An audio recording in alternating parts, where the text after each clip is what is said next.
Hello and welcome to STEAM Magic with Miss Erica. So if you're watching this video right now, that most likely means that you've registered for the STEAM Magic program. And by registering, you've also received a bag of supplies from the library. So you're going to want to go ahead and get that bag out right now.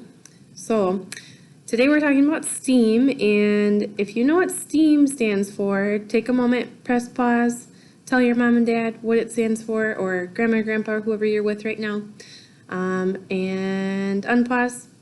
And now I'm going to tell you it stands for science, technology, engineering, art, and math. So we're going to do a little bit of kind of a combination of those components today, but mostly focusing on science. So I have 3 science experiments for you today, and these are all from Steve Spangler's Science.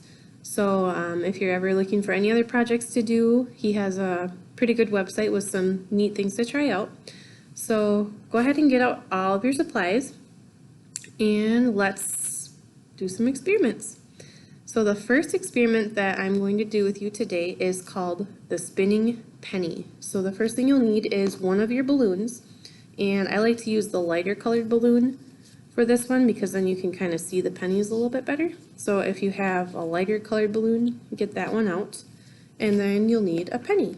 So everyone should have a penny in their bag. And it's pretty easy to do. All you do is you put the penny inside the balloon,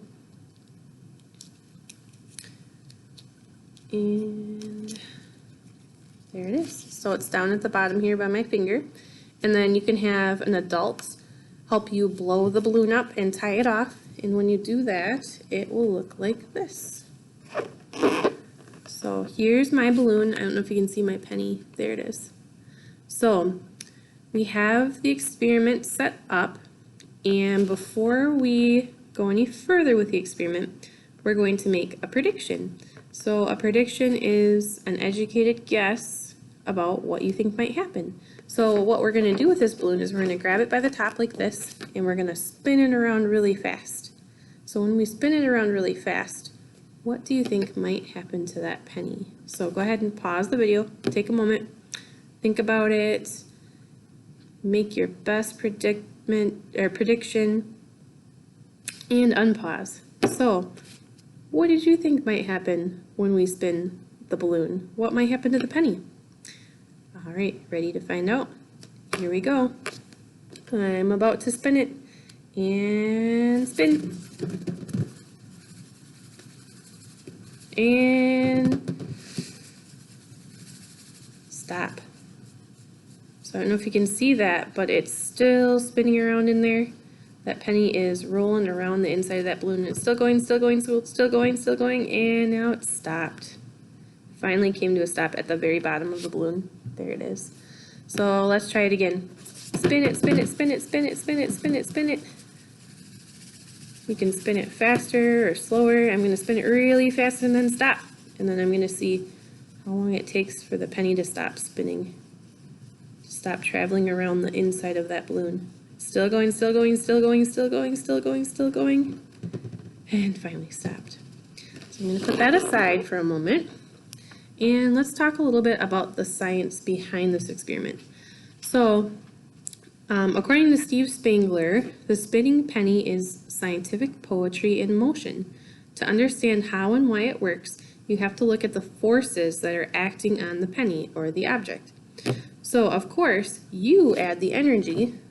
So when you spin the balloon, you're taking energy from your body, from your arm, and putting it into the balloon, and from the balloon into the penny, and that's what makes it move when you spin it like this. So when you spin it, you're creating the forces that act on that penny. The shape of the balloon, as you can see, the shape is like a circle. It's round like a circle. So that has something to do with why the penny is spinning in a circular path. So the penny is spinning in a circular path around the inner edge of the balloon, causing it to go in a circle. And when the penny or the object moves in a circle like that, that is called centripetal force. So we'll talk about that in a little bit. But another thing to talk about is friction. So friction is when you rub your hands together like this, or rub anything on anything else like this. So when you do that, your hands kind of warm up. That's friction that you've created. You've created energy by moving these two objects against each other. So the penny running along the inside of the balloon causes friction also. So that friction between the edge of the balloon and the penny is what is slowing the penny down. So it took kind of a while, I think, for that penny to finally slow down and fall to the bottom. And another thing that caused the penny to fall to the bottom of the balloon was gravity. So that is the force or the pull of the center of the earth on your body or any object that's on the earth, causing you to stay planted to the ground and not float around up in space like astronauts do, because there's no gravity up in space. So gravity pulled the penny down. The friction of the penny rubbing on the inside of the balloon slowed down the penny, slowed down the energy going into it. We put energy into the balloon from our bodies, which then went into the penny, and the penny went in that circular shape based on, or that circular path based on the shape of the balloon. So why does the penny travel up on the edge of the balloon like that without falling right down? Because of gravity, right? Gravity would pull it down. That is the centripetal force. So I have this book, Explore Forces in Motion with 25 Great Projects, and this is a book you can check out from the library. It has lots of different experiments that you can try at home. So I'm going to go to the right page here. Here we go. So I thought this was an interesting explanation of centripetal force. So this turtle has a bucket of water, and he's got the bucket in his hand, and he's swinging it around like this. So when he does that, do you think that water, when it gets to the point over his head, do you think that water will fall down on his head? The answer is no, and that's because of centripetal force. So anytime an object moves in a circular path like that, there's force from the center of that circle. So we're going to pretend there's an imaginary circle where that he's swinging the bucket, or that your penny was traveling around your balloon. We'll pretend there's an imaginary middle of that circle, and that circle pushes or forces the objects away from it. So that water does not spill on the turtle because the centripetal force is pushing it out. So I don't know if you've ever seen, like at the fair, there's those big cages that the motorcycles drive around like this, and they go really fast and they do circles inside the cage. So when the motorcyclist gets to the very top of the cage, why doesn't he fall off the motorcycle? You would think he would fall off, right? It's because of centripetal force. So that's pretty neat. So according to the book, centripetal force is the tendency of an object following a curved path to move away from the center of the curve. So that force from the middle is pushing things outward, kind of like I said earlier. All right, so that's the spinning penny experiment. I hope you enjoyed. We can take that one step further though, and we can try some different things, maybe play around with the variables a little bit. So one thing that Steve Spangler recommended that I wanted to try was, what if we do that same experiment, but we use different sizes of coins? So if you would like to try that out, pause the video right now. If you have a balloon at your house you can try, go find one, and maybe some larger size coins if you have them. Otherwise, if you don't, that's okay, don't worry, because I'm going to show you right here, right now in this video, what that will look like. So if you've paused the video, unpause the video, and I've got to find my correct balloon. Here we go. So this balloon has, I don't know if you can see, it has a quarter and a nickel. So a quarter and a nickel are a little bit bigger and a little bit heavier coins than a penny. So what do you think the difference will be with me spinning the quarter and the nickel versus spinning just the penny?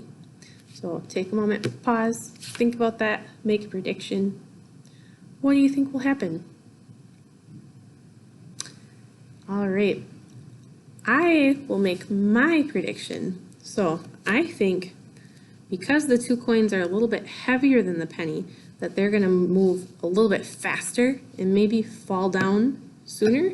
Maybe gravity will have more pull on them since they're a little bit bigger. So, all right, let's give it a try. Here we go.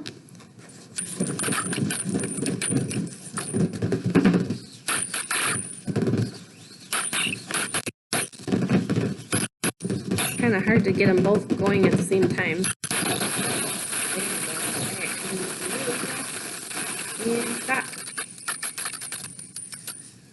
All right, they're still going. I don't know if you can see them in there.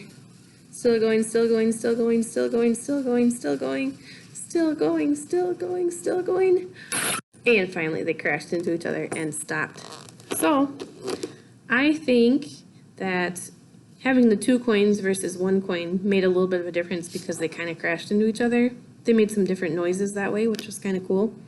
But I think because the coins were a little bit bigger and heavier, that they maybe lasted a little bit longer because they had more speed going because of their size and their weight, possibly. I don't know. That's something you can look into on your own. All right, so that's the spinning penny, and I have another experiment for you. So the next experiment is called the screaming balloon. So for this experiment, you'll need your second balloon, and you have 3 of these hex nuts in your bag. So you'll need 1 of your hex nuts for this experiment, and you simply, just like the penny, put the hex nut inside of the balloon. There it is, down there at the bottom of the balloon. And then with the help of your adult or your grown-up, blow up your balloon and tie it off. Here's mine, and you can see my hex nut right there at the bottom. And this one's kind of cool. So when we spun the penny around in the balloon, it just kind of, you could hear it moving around, but it just kind of didn't really do anything exciting. It didn't make any cool noises or anything. And this is a hex nut, so this is a little bit different. And we're going to do kind of the same experiment. We're going to hold the balloon like this and spin it around, and we're going to see what happens and what the differences are. But before we do that, pause the video, take a moment, make a prediction for our experiment. And what do you think the difference is going to be when I spin this hex nut in the balloon versus spinning the penny that we just did? All right. Unpause the video. You have your prediction in your brain or written down? Awesome. So here we go. We're going to give it a try. Ready? So grab your balloon like this and give it a spin.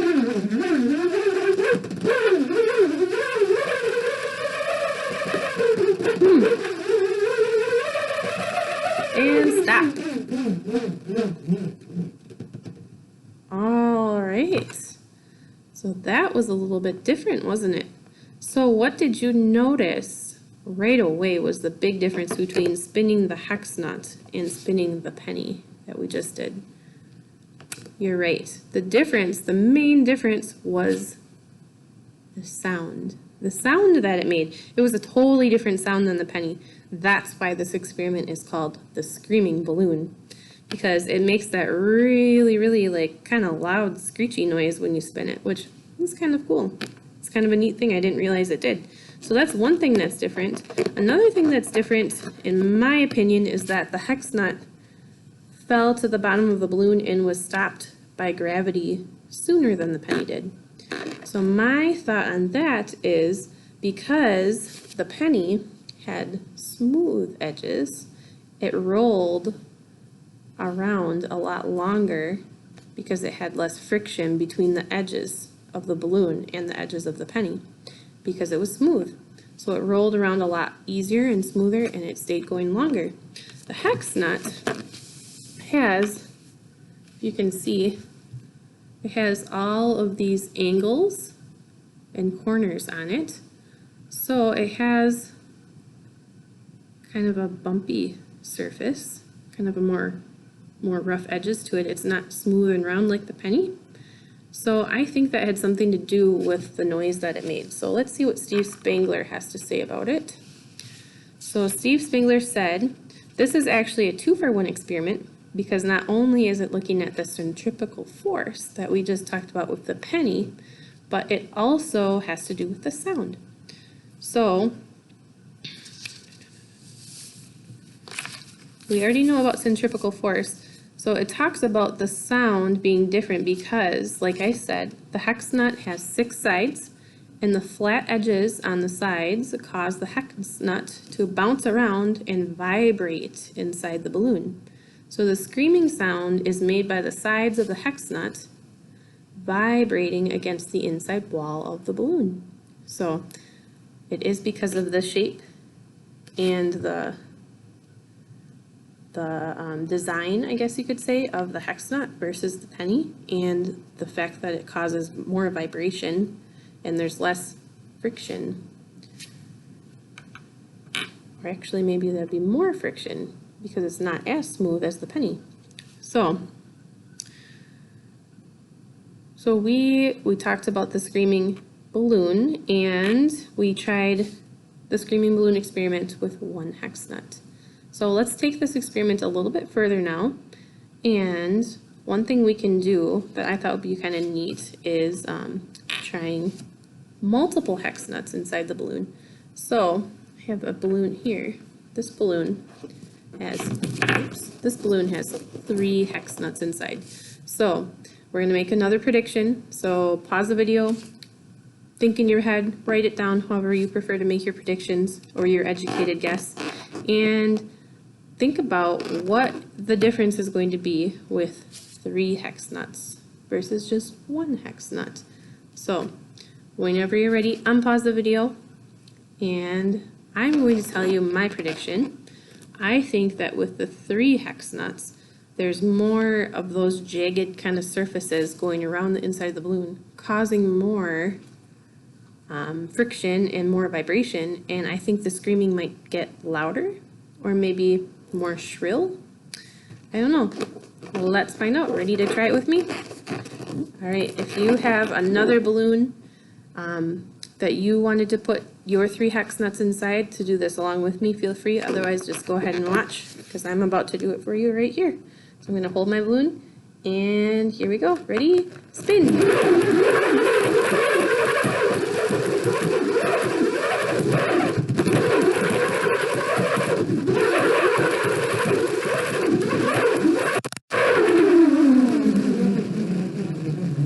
And stop.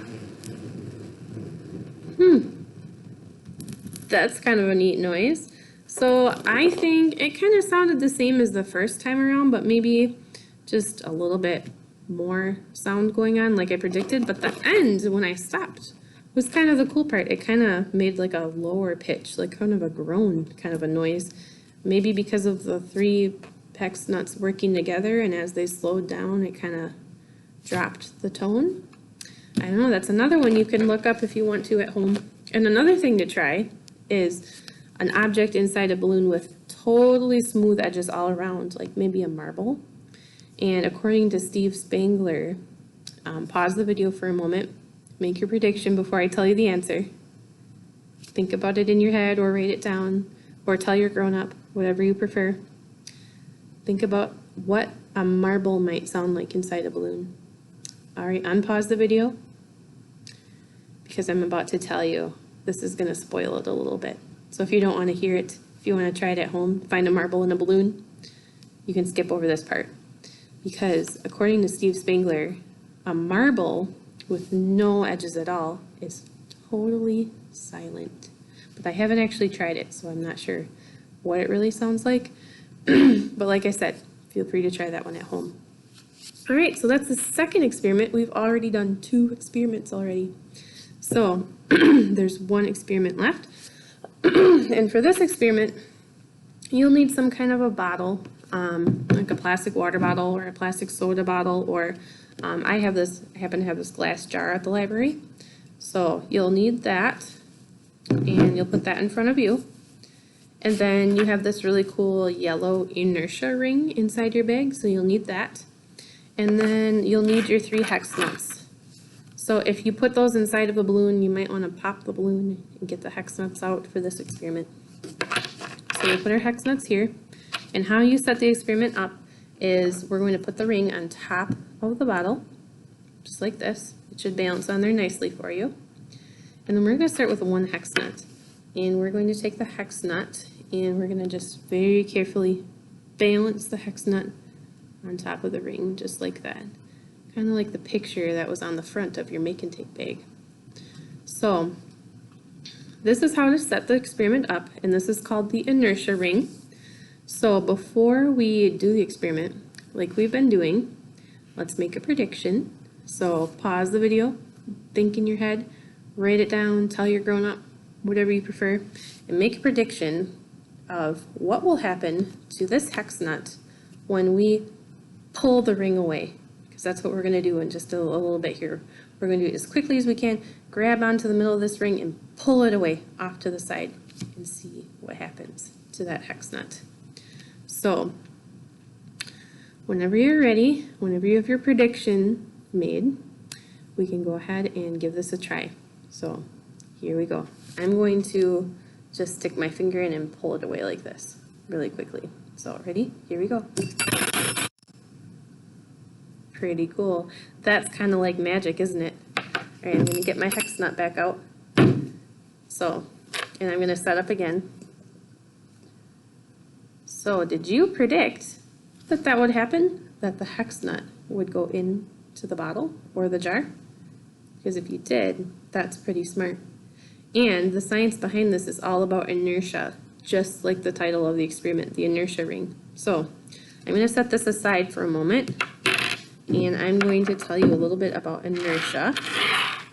So according to Steve Spangler, when you hit the ring on the inside, like I did, I pulled it away from the inside. My hand was inside the ring.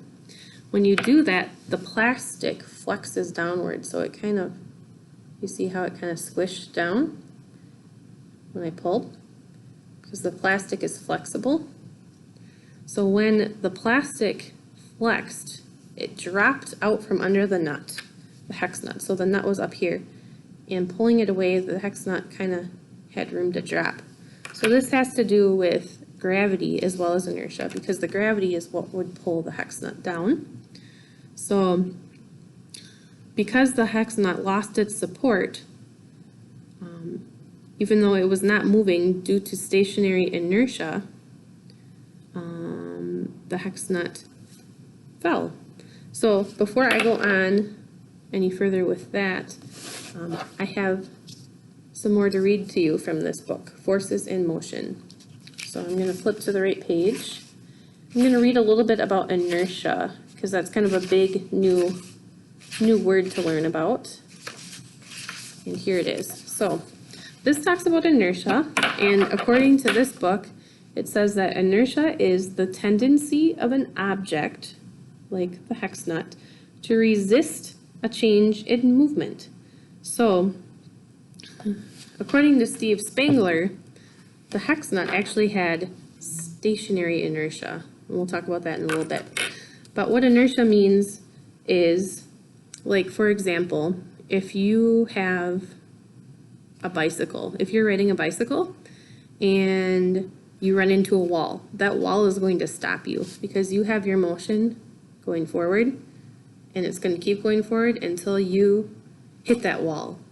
So that wall is going to stop your motion. Or just like you're pedaling your bike, and your bike is going to keep going until you hit your brakes. And when you hit your brakes, you're stopping that motion and you're stopping that inertia. That inertia is the tendency for that object to keep going.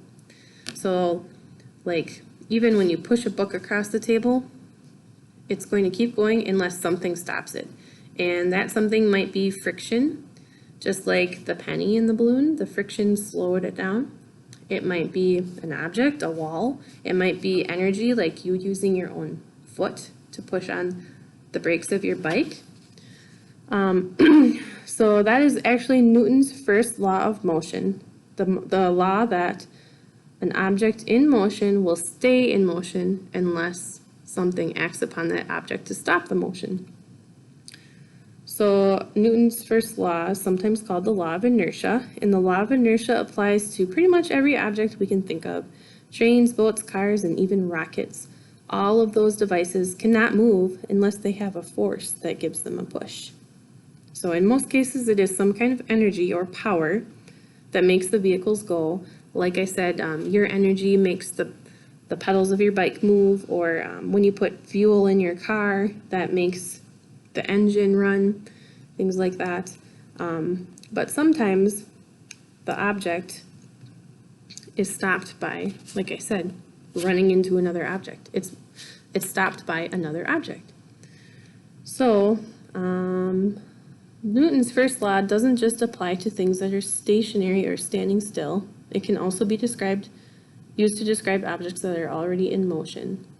So once an object is set into motion, it tends to stay in motion. For example, a bike rolling down the street will keep going until you hit the brakes, just like I had mentioned before.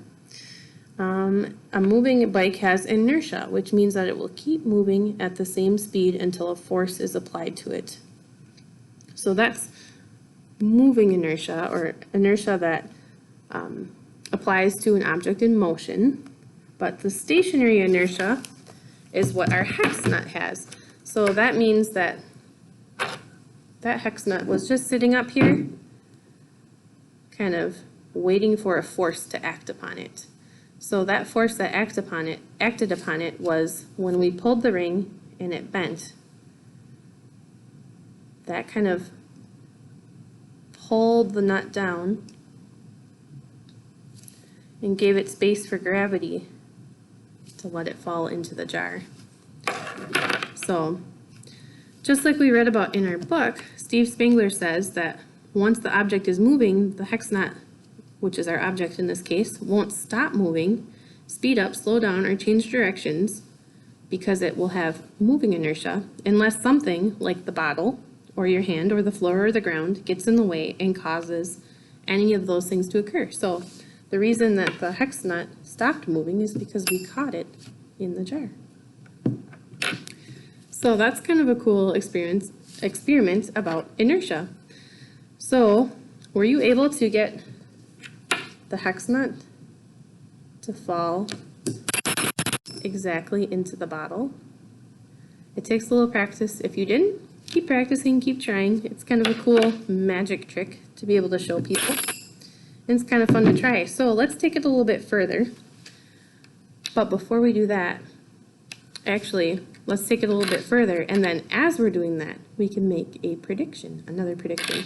So we took the balloon experiment further by adding more hex nuts. And that's why I asked you to get 3 hex nuts out to begin with, because that's exactly what we're going to do with this experiment too, to take it a little bit further. So go ahead and put your inertia ring back on top of your jar, and we're going to try stacking these hex nuts on top of the ring. And right now is a good time to pause the video, think about your prediction, what might happen, and different ways maybe that you could try adding additional hex nuts.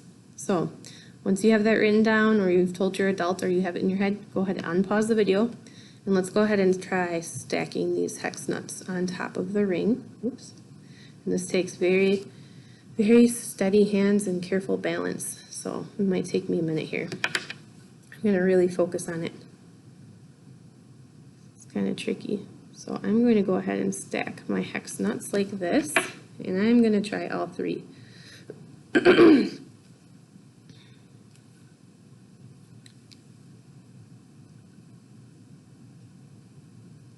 Okay, got them all balancing. Now this part might be a little bit noisy, because I'm going to try to get all 3 into the bottle. Do you think I can do it? Can you do it at home? Let's give it a try and see if it works. Ready? Here we go. Oh man, I caught 1 hex nut. 2 of them fell outside of the jar. So why do you think maybe that 2 of the hex nuts didn't go in the jar, but 1 of them did? I think it has to do with maybe how they were placed on top. Maybe they were slightly off balance. Maybe they weren't perfectly lined up. Maybe their center of gravity was off a little bit. So I have another way to try this out. So go ahead and put your ring back on your bottle, and this time instead of stacking vertically like this, let's stack them horizontally like this and see what happens. Okay, I'm just going to focus on getting my stack made here. And another thing that you want to consider maybe is lining up the hex nuts with the bottle instead of kind of off center. That might throw things off too. So I'm going to predict that by laying my hex nuts on their side and stacking them horizontally rather than vertically, they might fall into the jar a little bit easier. Let's give it a try. Ready? I'm going to go ahead and pull my ring out, and if you're doing this at home, you can do it with me. All right, ready? Here we go. And go. Oh, so that time I didn't get all three, but my odds improved because I got 2 in the jar and 1 outside of the jar. So maybe that made a difference because the center of gravity was a little bit lower. Maybe I had them stacked a little better. Maybe they were lined up a little bit better. There's a lot of different factors that go into it. But it's fun to play around with, and keep trying it at home if you weren't successful, and see if you can get all 3. And if you do, email me at eberg, E-B-E-R-G, at minocqualibrary.org and let me know, because I want to hear all about it, and I want to find out who was successful. And if you have any other comments about what we learned about today through our STEAM Magic program, with the 3 experiments we did, and talking about friction and gravity and inertia, centripetal force, things like that, please let me know. I'd love to hear all of your comments. So that is it. That's the end of the video. Thanks for joining me today. I hope you had fun and learned a few new things. I had a lot of fun presenting this video for you and learning some new things myself. So have a good day. Hope to see you soon.